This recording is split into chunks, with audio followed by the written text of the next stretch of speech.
नमस्कार दोस्तों। पिछले एक हफ्ते से जो एक मैटर है हर्ष चिकारा का, वो कहीं ना कहीं सोशल मीडिया की सुर्खियां बना हुआ है। और जब से सोशल मीडिया आया है, इसमें कुछ व्यक्ति, शायद उनमें मैं भी शामिल हूँ, हर मुद्दे पर बोलने की कोशिश ज़रूर करते हैं। और इतिहास भी इस चीज़ का गवाह है कि किसी भी कौम में अगर कुछ गलत हो रहा है जो हमको शायद नज़र नहीं आ रहा, या नज़र आते हुए भी हम उसको नज़रअंदाज कर रहे हैं, दोनों बातें एक ही हैं। और कोई व्यक्ति अगर आपको आईना दिखाने की कोशिश करता है, चाहे उसकी बातों में 1% भी सच्चाई हो, उसको विरोध का सामना करना पड़ता है। अब रही बात हर्ष चिकारा की, वो अपने आप को समाज सेवी भी कहता है। कुछ लोग उसको कंबल चोर और पता नहीं किन किन चीज़ों से वो करते हैं। समाज सेवा में आने के बाद उसने राजनीति भी करी, इलेक्शन भी लड़के देख लिया, सब कुछ करके देख लिया। लेकिन अभी कुछ दिन पहले जो हमारे गुरुजी हैं, जो एक यात्रा निकाल रहे हैं वृंदावन तक, उसके बारे में उन्होंने कुछ विचार रखे।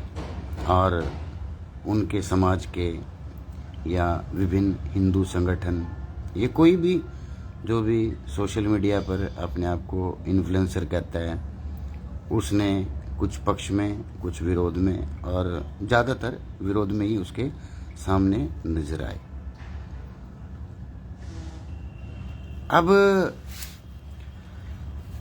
हर वो व्यक्ति जो अपने आप को एक्सप्रेस करता है, इस मामले में एक्सप्रेस करने की कोशिश कर रहा है। मैंने सोचा मैं भी एक्सप्रेस करता हूँ अपने आप को कि जो ये लचांड चल रहा है पिछले कुछ दिनों से, जो आरोप प्रत्यारोप या एक रोस्टिंग कहते हैं सोशल मीडिया पे, किसी को नीचा दिखाने के लिए वो चल रही है, उसके बारे में मैं भी दो चीज़ें आपको कहूँ। देखिए दोस्तों, एक चीज़ तो आपके सामने है बिल्कुल साफ स्पष्ट, कि जो शास्त्री जी हैं बागेश्वर धाम, वो टोटली 100% जो उनकी एक्टिविटी है, अब उनकी सोच क्या है, उससे रिजल्ट क्या आएंगे वो एक अलग बात है। लेकिन जो उनकी एक्टिविटी हैं और जिस तरह से लोगों का वो पागल बनाते हैं आज के इस वैज्ञानिक युग में, पर्चियाँ निकाल के किसी का स्वास्थ्य के बारे में बताना, किसी के भविष्य के बारे में प्रोजेक्शन बताना कि ऐसा होगा वैसा होगा, ये करिए, हंसी मजाक में बातें करना, ये 100% चीज़ें नकली हैं। ये आप भी मानते हैं, दिल से मानते हैं, लेकिन इस चीज़ को स्वीकार नहीं करेंगे आप।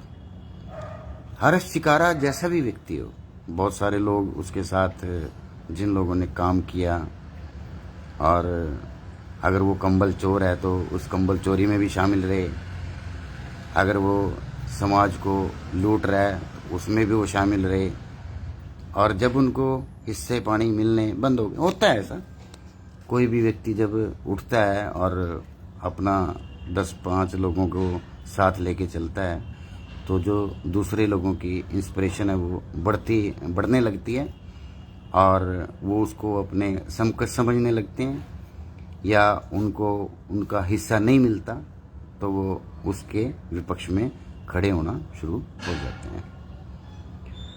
अब जो जो बातें कही जाती हैं कि हिंदू राष्ट्र बनाएंगे, ये करेंगे, वो करेंगे, लोगों को मरवाने का, लोगों को सड़कों पर दौड़ाने का, देश के अंदर एक अशांति फैलाने का, जो कार्य ये बाबा लोग करते हैं। इन बाबा लोगों का हर्ष क्या होता है आपने इनसे पहले भी देखा है। जितने भी बड़े बड़े बाबा हुए उनके क्या क्या कार्यकलाप हुए, कितने लोग जेलों में गए और क्या उनके कारण रहे, जर जोरू और ज़मीन। और ज़्यादातर में तो जो बीच वाला मैंने शब्द बोला उसी का कहीं ना कहीं दुष्प्रभाव इन लोगों को देखने को मिला। और ये वो बाबा लोग ही हैं जो हमारे को, हमारी संस्कृति को, हम लोगों को इस विकास के युग में, जहाँ हर व्यक्ति विकास की बात करता है, अपने बच्चों को एजुकेशन की बात करता है, अपने परिवार को एक बेहतर भविष्य देने की बात करता है, हम लोगों को उन आडंबरों में कहीं ना कहीं फैला रहे हैं, घुसा रहे हैं, हमारे सत्यानाश कर रहे हैं, जिसकी समझ हम लोगों को नहीं है। लेकिन अगर कोई एक, मैं हर्ष शिकारा को अच्छा नहीं मानता कि क्या है, क्योंकि साफ नज़र आता है कि जो आज से पहले उसके पास क्या था, आज उसने बहुत कुछ बना लिया। बाबा जी की बुट्टे के नाम से कहता है कि 120 लोग भी उसके पास काम करते हैं। मैं उसको ईमानदारी का या उस चीज़ का सर्टिफिकेट नहीं दे रहा, लेकिन जो बातें उसने कही हैं वो बातें सही हैं। जब वो कैसे भी कही हैं वो बातें बिल्कुल सही हैं, एक एक चीज़ का एक्सप्लेनेशन दिया है। लेकिन हमारे में से ही कुछ भाई, किसी भी चौनी के समाज से हों, किसी भी समाज से हों, सोशल मीडिया पर सिर्फ व्यूज़ लेने के लिए और अपने आप को प्रोजेक्ट करने के लिए कुछ पक्ष में आते हैं, कुछ विरोध में आते हैं। मेरा ऐसा कोई मकसद नहीं है, बहुत समय हो गया इस चीज़ को, और ना ही इतना बड़ा मेरा कोई सोशल सर्कल है कि ये चीज़ें बहुत सारे लोगों तक जाएंगी। बागेश्वर बाबा लोगों की पर्चियाँ निकालते हैं, अपने आप को भगवान का अवतार कहते हैं, हनुमान जी का अपने आप को भगत कहते हैं, और वो व्यक्ति जो दूसरों को सलाहें देता है वो 10 किलोमीटर नहीं चल सकता। और जो भी हर्ष शिकारा ने बातें कही वो सारी बातें 100% सच है, उन बातों को दोहराने का फ़ायदा नहीं है। मैं भी वही सारी बातें कहना चाहता हूँ, कहूँगा नहीं, आप उन चीज़ों को समझ लीजिएगा। लेकिन आज की तारीख में हम लोगों के ऊपर इस सोशल मीडिया ने इतना भूत सवार कर दिया है कि हम बगैर सच और झूठ, अच्छा और बुरा, समाज के लिए लॉन्ग टर्म में क्या अच्छा होगा, उसकी परवाह किए बगैर अपने आप को लोगों के सामने बेहतर दिखाने के लिए तरह तरह के आडंबर कह लो और तरह तरह के फैक्ट कह लो, तरह तरह की उन बातों को जो काटने की बातें हैं वो हम कहते हैं। देखिए, कोई भी बात हो, उस बात को कहीं ना कहीं काटा जा सकता है, ये एक इंसान की प्रवृत्ति है। और कुछ लोगों को वो चीज़ें अच्छी लगती हैं, कुछ लोगों को वो चीज़ें खराब लगती हैं। और इस हिंदुस्तान का अगर सबसे बड़ा कोई दुश्मन है तो ये बाबा लोग हैं, चाहे वो हिंदू धर्म में हो, चाहे वो मुस्लिम धर्म में हो, मौलवी हों, चाहे कोई भी हो। बहुत सारे इंटरव्यू मैं सुनता हूँ जो पंजाबी लोग हैं, कनाडा में रहते हैं, वहाँ रहते हैं, या जो हमारे भी लोग हैं विदेशों में रहते हैं, वो यही कहते हैं कि वहाँ पर कोई बाबा नहीं होता, कोई वहाँ पर नेता नहीं होता, कोई वहाँ पर जात नहीं होती, कोई वहाँ पे बिरादरी नहीं होती, कोई वहाँ पे रंग नहीं होता, कोई वहाँ पे रूप नहीं होता, और कोई शायद धर्म भी नहीं होता।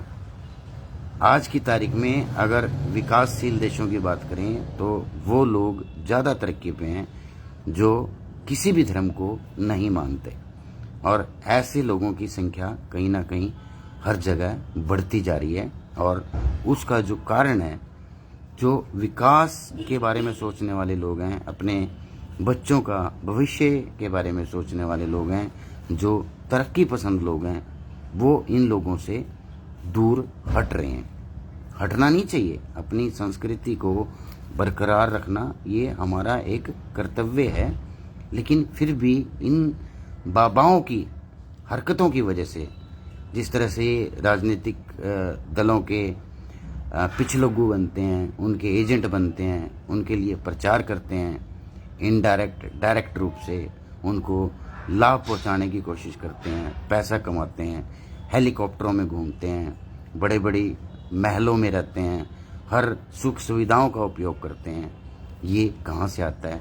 ये हम जो हिंदुस्तानी हैं, जो हम भारतीय हैं, कहीं ना कहीं हम बहुत भोले हैं। हिंदू पे, मुसलमान पे तरह तरह की बातें की जाती हैं कि हिंदू राष्ट्र बनाएंगे, ये बनाएंगे। आपको लगता है ये हिंदू राष्ट्र बन सकता है?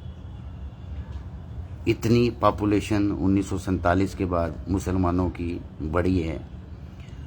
ईसाई जो धर्मांतरण है, जो एक सबसे प्योर स्टेट है, जिसको हम कहते हैं कि ये खालसा राज बनेगा, पंजाब की बात कर रहा हूँ। दुनिया का सबसे बड़ा जो चर्च है वो जालंधर या अमृतसर में बनने जा रहा है। हजारों सिख परिवार जो शायद कहीं ना कहीं दलित थे या जिनको प्रताड़ना की गई, जिनको समाज में परेशान किया गया आज से कुछ वर्षों पहले, वो लोग लालचवश कह लो या किसी और वश कह लो, वो कहीं ना कहीं क्रिश्चियन धर्म अपनाने पे तैयार हुए। आज भारत के किसी राज्य की बात कर लो, चाहे आप केरल की बात कर लो, जहाँ पर जो क्रिश्चियन धर्म है बहुत ज़्यादा है, हर जगह पे है। आपको शायद ना मालूम हो, आप जिस एरिया में रहते हैं, आप हरियाणा की बात कर लो, जिसको हम एक ऐसी जगह मानते हैं, भगवान की धरती मानते हैं। हिमाचल की बात कर लो, जिसको हम देवभूमि मानते हैं। उत्तराखंड की बात कर लो, यहाँ पर भी धर्मांतरण पूरा जोरों पे है। जिन पहाड़ों में, उत्तराखंड के और हिमाचल के जिन पहाड़ों में जिनको देवभूमि कहा जाता था, जहाँ पर हर गांव के अलग देवता थे, उसका तो कारण ये है कि आज से पहले आने जाने के साधन नहीं थे। जो जिस गांव में पैदा होता था उसी के 5-10 किलोमीटर की परिधि के अंदर ही वो रहता था, वहीं उसके देवता होते थे, वहीं उसका जो एक कल्चर होता है, चाहे वो सामाजिक कल्चर है, चाहे वो सांस्कृतिक कल्चर है, उसी कल्चर के अंदर वो रहता था और वहीं पे कहीं ना कहीं उसका अंत हो जाता था। लेकिन जब से ये व्यापारीकरण हुआ, सड़कों का निर्माण हुआ, टेक्नोलॉजी आई, एक दूसरे से हम दूर होने लगे, विस्थापन होने लगा, पहाड़ खाली होने लगे, बिहार, उत्तर प्रदेश, हरियाणा और पंजाब में आ गया, हरियाणा और पंजाब बाहर चला गया, अब्रोड चला गया। लेकिन जो सोचने वाली बात है कि जनसंख्या विस्फोट हो रहा है। हम कहते हैं कि एक मुसलमान 8 बच्चों को, 10 बच्चों को, 12 बच्चों को, 15 बच्चों को, 4-4 बीवियों को रख के एक जनसंख्या विस्फोट कर रहा है। ये सच्चाई है, हो भी ऐसा रहा है, क्योंकि वो गरीब लोग हैं, उनको इस चीज़ से कोई मतलब नहीं है। ना उनको अपने बच्चों को ऑफिसर बनाना है, ना उनको बच्चों को अपना डॉक्टर बनाना है। उन्होंने सिर्फ बच्चे पैदा करने हैं और सिर्फ उनके पास एक ही इस चीज़ का बहाना है कि जिसको हमने पैदा किया उसको रोज़गार भी अल्लाह देगा। रोज़गार तो सरकार दे रही है, पैसा सरकार दे रही है, राशन पानी सरकार दे रही है, लेकिन नाम कहीं ना कहीं भगवान का बदनाम किया जाता है। आज से करीब 30 साल पहले, 40 साल पहले, 50 साल पहले आप अपने हरियाणा की बात कर लो, जहाँ से मैं बात कर रहा हूँ, यहाँ पर भी अगर हमारे पिता हैं या हमारे दादा हैं, वो भी कोई 12 भाई, 8 बहनें, 10 बहनें, मतलब ऑन एन एवरेज 10-12 बच्चे हर माँ बाप पैदा करते थे। कुछ ख़त्म हो जाते थे, कुछ जिंदा रहते थे। लेकिन आज परिस्थितियों को देखते हुए अपनी, क्योंकि हम एक कृषक समाज से जुड़े हुए हैं और हमारा जो प्रॉपर्टी है, जो हमारी संपत्ति है, वो जिस तरह से बटी, उस चीज़ को ध्यान में रखते हुए और बहुत सारी चीज़ों को ध्यान में रखते हुए हमने उन चीज़ों को ऊपर कंट्रोल किया और हम 2 बच्चों पे आए। और 2 के बाद कहीं ना कहीं अगर हमारा पहला लड़का हो जाए तो हम दूसरे की भी उपेक्षा नहीं करते और दूसरा बच्चा भी पैदा नहीं करते। ये हर जगह हो रहा है। मतलब तीसरा बच्चा बहुत ढूंढने से ही कहीं ना कहीं किसी भी परिवार में मिलता है, चाहे वो किसी भी समाज की, किसी भी जात की बात हो रही हो। सरकार को, हम लोगों को, आप लोगों को, इन बाबाओं को कहाँ तो ये एक बात कहनी चाहिए, लोगों को समझानी चाहिए और नियंत्रण के लिए कानून बनना चाहिए कि 2 बच्चों से ज़्यादा नहीं पैदा किए जाने चाहिए, चाहे वो हिंदू हो, चाहे वो मुसलमान हो, चाहे उसमें शरिया का कानून आड़े आ रहा है, चाहे उसमें कोई भी कानून आड़े आ रहा है। अगर भारत के अंदर कोई भी कानून बनता है तो वो सबके ऊपर लागू किया जाना चाहिए, चाहे वो कानूनी तौर पे हो, चाहे वो डंडे के तौर पे हो। उस चीज़ पे कोई बात नहीं करेगा, कोई सरकार बात नहीं करेगी, क्योंकि बात सिर्फ वोट की है, बात सिर्फ सत्ता प्राप्त करने की है। लोग जाएं भाड़ में, और यही सारी की सारी चीज़ें हर जगह चल रही हैं। बिहार के अंदर यही चीज़ें चली, अब पश्चिम बंगाल के अंदर ये चीज़ें चलेंगी, उत्तर प्रदेश के अंदर ये चीज़ें चलेंगी, और ये इस तरह की यात्राएं, इस तरह के झगड़े, इस तरह के फसाद हर जगह होंगे। बाबा बागेश्वर धाम देखिए, गुरु हनुमान जी के भगत हैं, उनके दादाजी, उनके पिताजी, और वो भी कहीं ना कहीं, मैं गलत नहीं कह रहा उनको, लेकिन जो उनका काम है, उनका काम है सत्संग करना, उनका काम है लोगों को अच्छे विचार देना, उन लोगों का काम है परिवार में किसी के क्लेश ना हो, उन लोगों का काम है लोगों को अध्यात्म के रास्ते पर लेके जाना। लेकिन उस रास्ते को छोड़ के जब इन लोगों ने देश को, कुछ लोग कहते हैं कि देश को जोड़ने की बात कर रहे हैं, लेकिन जुड़ेगा कैसे? देखिए कोई जवाब, देखिए गाली देना और किसी का पिट्ठू कहना, ये कहना एक अलग बात है, लेकिन विचार तो करें, कम से कम सोच तो करें। कहाँ जा रहे हैं हम लोग? शहरों में पांव रखने की जगह नहीं रही। जितनी भी कृषि भूमि थी वो सारी की सारी या तो रियल एस्टेट ने कब्जा कर ली या इंडस्ट्री ने कब्जा कर ली। हर गांव के अंदर बड़ी बड़ी फैक्ट्रियां बन रही हैं, हर गांव के अंदर बड़े बड़े पोल्ट्री फार्म से लेके पता नहीं क्या क्या बन रहा है। गांव का विस्तार हो रहा है, गांव के अंदर कॉलोनियां काटी जा रही हैं। कहाँ हमारा ये छोटा सा हरियाणा था और इसकी एक अलग पहचान थी, अलग एक संस्कृति थी, अलग अलग जगह पर अलग अलग बोलियां थी, किस तरह के रिश्ते नाते थे, सब खत्म हो गया। अगर मैं इस करनाल की बात करूं, जितनी भी इस करनाल की अगर आज पॉपुलेशन है, इस पॉपुलेशन में से मुझे आज की तारीख में ऐसा लगता है हम लोगों को नहीं पता, हम लोग जहाँ रहते हैं, जैसे रहते हैं, वहीं पे खुश रहते हैं। आज भी इस करनाल के अंदर, पानीपत के अंदर और फरीदाबाद के अंदर, गुड़गांव के अंदर, चाहे वो इंफॉर्मेशन टेक्नोलॉजी के नाम पे हो, चाहे किसी भी नाम पे हो, करीब करीब 30 से 40% प्रवासी यहाँ पर आके अपनी वोटें भी बनवा चुके हैं, अपने रिहाइश भी बना चुके हैं और सब कुछ कर चुके हैं। करनाल का जीटी रोड के पार का इलाका, मेरठ रोड या कुछ भी हो, जितनी भी कॉलोनीज हैं, चाहे वो अच्छी कॉलोनी है, बुरी कॉलोनी है, उनके अंदर 90% उत्तर प्रदेश के लोग, चाहे वो हिंदू समाज से हो, किसी समाज से हो, वो आके बसने लगे हैं। ये चीज़ें आने वाले समय में हमें खराब करेंगी।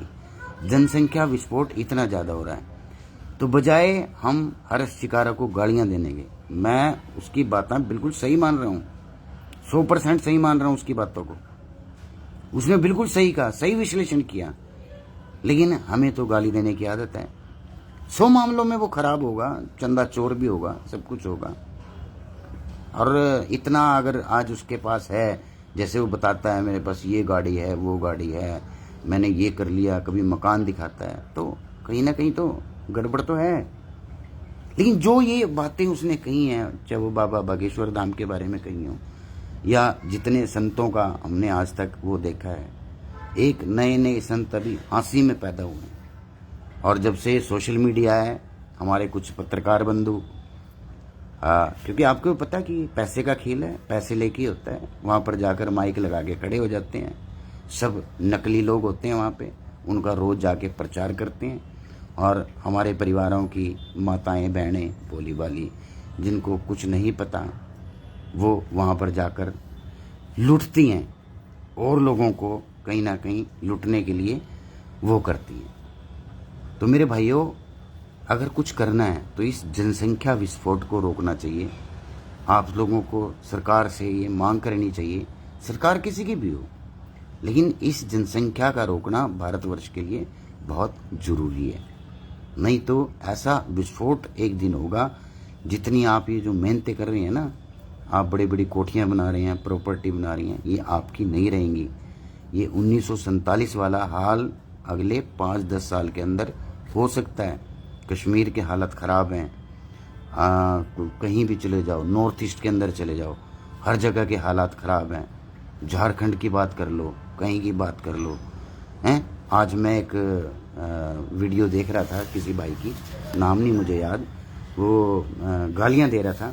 उसने कहा कि मैंने नई गाड़ी ली है, नई गाड़ी ली है, नई गाड़ी में बिठाया, और जितने भी गालियां दे के बोल रहा था, मैं गालियां नहीं दे सकता, कि जितने भी ये उत्तर प्रदेश के, मध्य प्रदेश के, बिहार के, बंगाल के, चाहे ये जो रोहिंग्या हैं, चाहे ये बंगाल के हैं, जो दूसरा देश है बंगाल है हमारा, वहाँ के लोग हैं, ये यहाँ से चले जाओ, नहीं तो एक एक आदमी के ऊपर मैं अपनी गाड़ी चढ़ा दूंगा।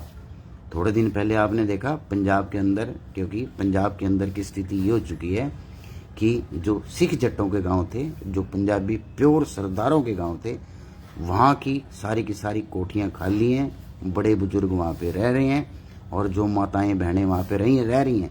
हो सकता है कोई इस बात पे ऑब्जेक्शन करे, वहाँ पर बिहारियों का या दूसरे स्टेट के लोगों का है तो वो भी हमारे भाई, लेकिन जब इस तरह की चीज़ें होती हैं, हम कहीं और जाते हैं, तो ये ऑटोमेटिक है कि कुछ ना कुछ गड़बड़े होती हैं। तो बात तो करनी चाहिए जनसंख्या विस्फोट पर, बात करनी चाहिए एजुकेशन पर, बात करनी चाहिए रोजगार पर। अगर रोजगार हमारे देश में होता तो ये कितने हजारों बच्चे, लाखों, मैं तो कह रहा हूँ करोड़ों, हमें तो अपने यहाँ से लगता है पूरा गुजरात खाली है। जिस गुजरात को हम कहते हैं कि इसने एक इतना बड़ा बिजनेस मॉडल दिया, जो कि प्रधानमंत्री श्री नरेंद्र मोदी जी 15 साल वहाँ के मुख्यमंत्री रहे, अब देश के 14-15 साल से प्रधानमंत्री हैं।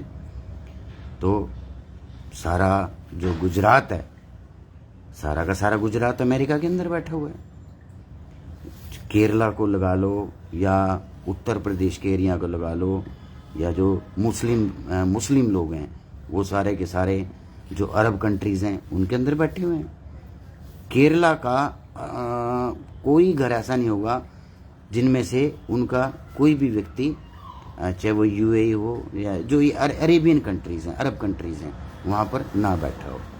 तो ये इस तरह की जो चीज़ें हो रही हैं, विस्थापन हो रहा है, और जिस तरह से ट्रंप साहब चल रहे हैं और लोगों को वहाँ से निकाल रहे हैं, अगर कुछ ऐसा हुआ कि मास डिपोर्टेशन वहाँ से होता है किसी भी कारण की वजह से, तो हालात कितने विस्फोटक होंगे। क्या ये बागेश्वर धाम उनको संभालेंगे या हर्ष शिकारा उनको संभालेगा? संभालना तो उनको सरकार को है, लेकिन इन बातों पे किसी का ध्यान नहीं है। सिर्फ एक अपने व्यू के चक्कर में, अपने चेहरा चमकाने के चक्कर में एक दूसरे को गालियां दी जा रही हैं, नारे लगाए जा रहे हैं, लोग खड़े उड़े होके विरोध कर रहे हैं, ये कर रहे हैं। लेकिन बाबा बागेश्वर धाम है जो, कैसे कोई किसी की पर्ची निकाल सकता है यार? सोचो आप ये चीज, कैसे जो ये देश में इतनी दुर्घटनाएं हो रही हैं, ये क्यों होंगी? क्यों दिल्ली के अंदर बम विस्फोट होगा? क्यों माता वैष्णो देवी के अंदर के पवित्र दरबार में? क्यों अमरनाथ में? या अभी मक्का मदीना के अंदर भी बहुत सारे लोग मरे, क्यों होगा ये? कोई विचार नहीं, कोई सोच नहीं, कोई कुछ नहीं, सिर्फ अंधभक्ति में सवार होके और एक डंडा उठा लिया हमने, बस गाली देने का एक दूसरे को। इन चीज़ों से बचना चाहिए। अगर हम इन चीज़ों से नहीं बचे, भविष्य तो हमारा अंधकार में चला गया है इस जनसंख्या विस्फोट की वजह से, इन धर्मों की बात करने की वजह से कि हिंदू धर्म तो खतरे में है। ये है, अगर हिंदू धर्म खतरे में है तो वो उसको आप बचाओ ना।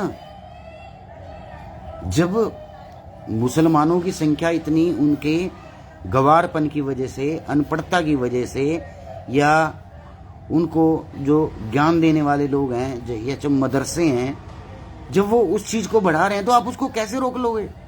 क्या आप उन सब लोगों को हिंद महासागर के अंदर फेंक के आ सकते हो? कैसे हिंदू राष्ट्र बन जाएगा ये? कैसे बन जाएगा? इतनी बड़ी जनसंख्या, इतनी बड़ी पॉपुलेशन होते हुए ये चीजें पॉसिबल ही नहीं है। और जो चीज पॉसिबल ही नहीं है उसकी हम बात करके कहीं ना कहीं लड़ाइयां कर रहे हैं, झगड़े कर रहे हैं, क्या कर रहे हैं? सोचने का विषय है दोस्तों, इस बारे में सोचिएगा और बगैर किसी के ऊपर आरोप प्रत्यारोप लगाने की बजाय किसी ने कोई क्या बात कही है उसके ऊपर गहन विचार जरूर करें। नमस्कार।